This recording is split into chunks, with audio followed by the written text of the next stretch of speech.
prevaricação. Tinha um sistema paralelo que Tagliaferro está denunciando de investigar cidadão, pessoas, empresários no Brasil e autoridades.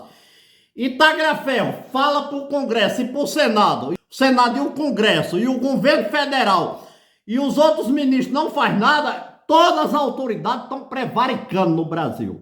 Urgente, Brasília está pegando fogo com as últimas notícias. É com você, Janúncio.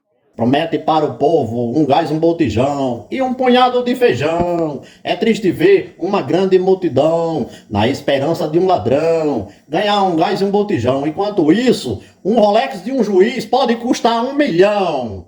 Enquanto o povo briga pelo um caroço de feijão. É o governo do cão. É o governo do cão. É o governo do cão. E vamos ver as principais atualizações do Cachaceiro. Inscreva-se e deixe o like em Janúncio Ferreira.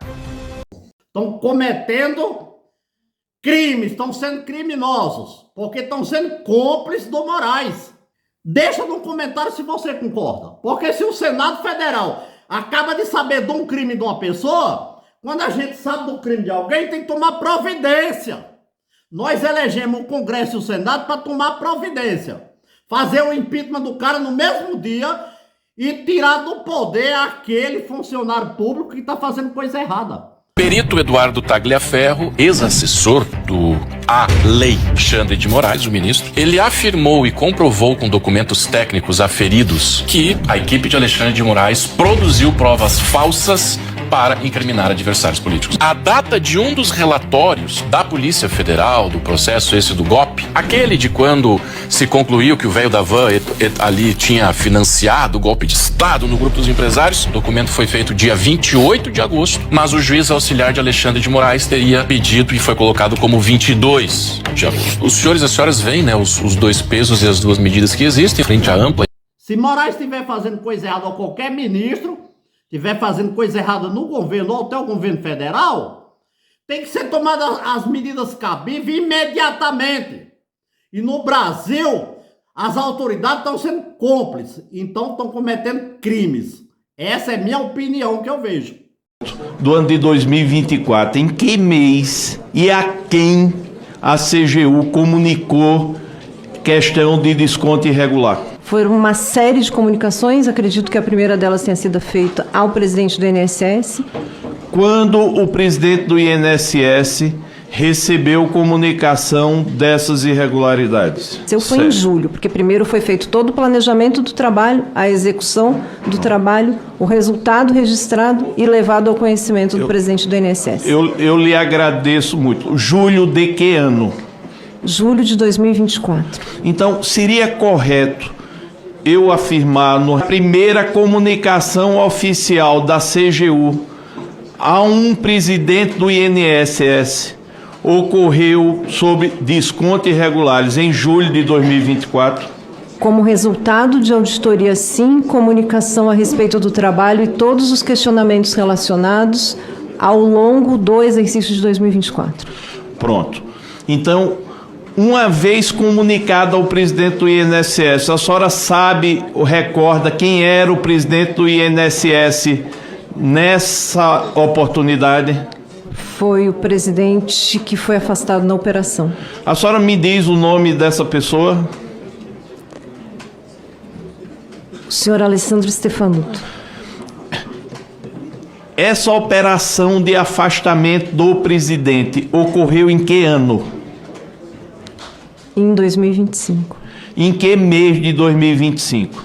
Por ocasião da operação em abril de 2025. Olha só, o presidente do INSS, ele foi comunicado das irregularidades em junho de 2024. Julho de 2024. Pela CGU. Não, mas estamos aqui tratando da CGU. E ele continuou na presidência do INSS? Sim, ele... Governo de ladrão, promete para o povo um gás, um botijão e um punhado de feijão. É triste ver uma grande multidão na esperança de um ladrão ganhar um gás e um botijão. Enquanto isso, um Rolex de um juiz pode custar 1 milhão. enquanto o povo briga pelo um caroço de feijão. É o governo do cão, é o governo do cão, é o governo do cão. Muito triste como um cidadão de ver o Supremo Tribunal Federal, que é a maior corte do país, ministros que estão lá hoje em dia, me deixa eu muito triste como um cidadão. Por quê? Por que, Janúncio?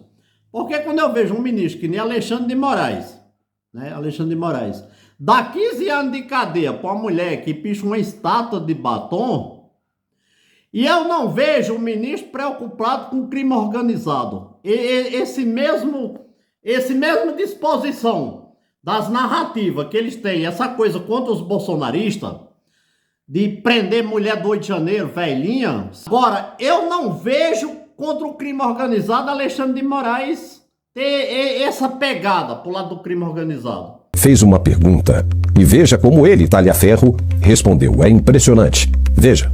Talhaferro, o senhor confirma a existência de uma força-tarefa informal no TSE e STF para monitorar cidadãos e emitir certidões positivas sem provas materiais?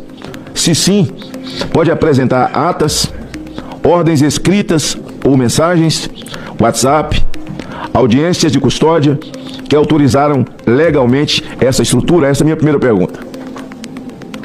Senhor senador Magno Malta, obrigado pela pergunta. O senhor tem acompanhado eu já há um bom tempo. Nossa conversa não se iniciou aqui hoje, nessa sessão do Senado. A gente já vem conversando há muito tempo. Como tenho falado com demais parlamentares, tanto da Câmara quanto do Senado, confirmo sim. Mete para o povo um gás, um botijão e um punhado de feijão. É triste ver uma grande multidão na esperança de um ladrão ganhar um gás e um botijão. Enquanto isso, um Rolex de um juiz pode custar 1 milhão. Enquanto o povo briga pelo um caroço de feijão. É o governo do cão, é o governo do cão, é o governo do cão.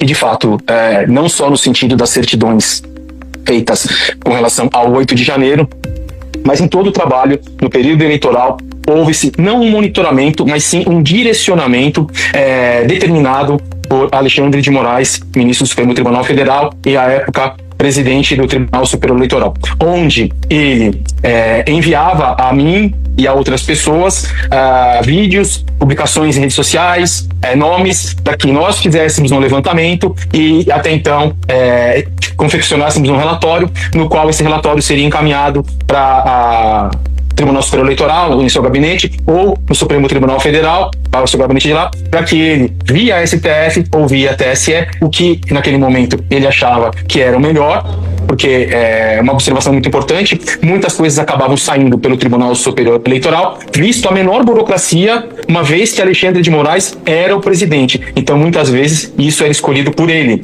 Quando não possível, ou quando é não tão urgente, ou com uma maior necessidade de como eu vou explicar, um trabalho mais elaborado, de uma participação de uma Polícia Federal ou de outros órgãos, era encaminhado para o Supremo Tribunal Federal e lá sim ele fazia toda essa maracutaia judicial que todos aí estão vendo e todos já sabem.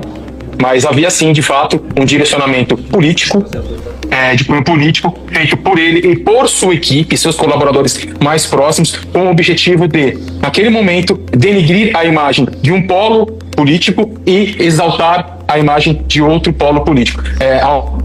Isso é gravíssimo e isso atentou contra as eleições. Diante aqui da comissão, eu talvez não apresente agora as coisas, até por uma questão de dinâmica, mas ao final eu peço que eu tenha a oportunidade de mostrar algumas coisas, são muitas coisas, mas algumas coisas importantes. O governo Lula oferecendo, querendo dar um bujão de gás para uma pessoa, um feijão, um arroz, ou um gás, um bujão. Eu fico assim que pra mim é tipo uma compra de voto. Você paga IPVA, paga imposto demais. Um governo que diz que trabalha pro pobre a cada 37 dias aumentando o imposto.